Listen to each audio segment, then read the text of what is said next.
Did you know? A horse, my kingdom for a horse. These are the words famously attributed to Richard III by William Shakespeare at the Battle of Bosworth Field in 1485, where the king lost his crown and his life.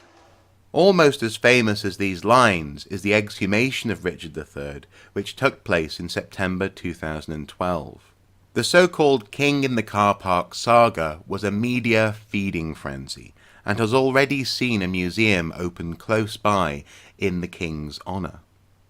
Early in 2013, the University of Leicester officially announced their results. They believed that this was the skeleton of Richard III, and the world's eyes focused on his spine, curved. This is a famous trait, again portrayed by Shakespeare. The king may indeed have had a hunched back. What very few people focused on were Richard III's teeth. His teeth show something quite interesting about people in the past. Richard III lacked an overbite. That is to say, the teeth at the top of his mouth did not sit in front of the teeth at the bottom of his mouth when his mouth was closed. In other words, his incisors, the teeth at the top and at the front, were no longer than the teeth around them. This is just like apes, where the teeth sit squarely at the front of the mouth. Now, I'm not suggesting Richard III was any more ape-like than the rest of us.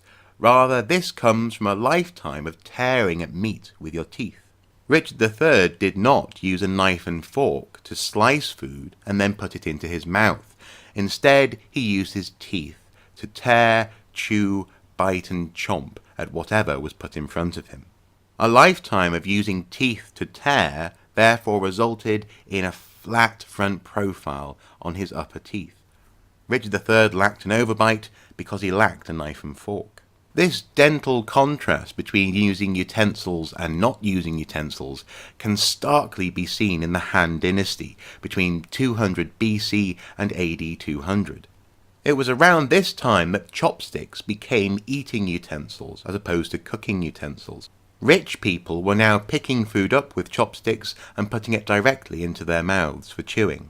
The contrast between rich and poor can be seen in a development of the overbite in those who used chopsticks to eat, or rather those who did not use their upper incisors.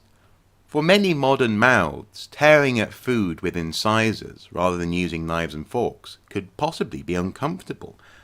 I don't know about you, but if I were around then, I'd find myself crying out, "A fork! A fork! My kingdom for a fork!"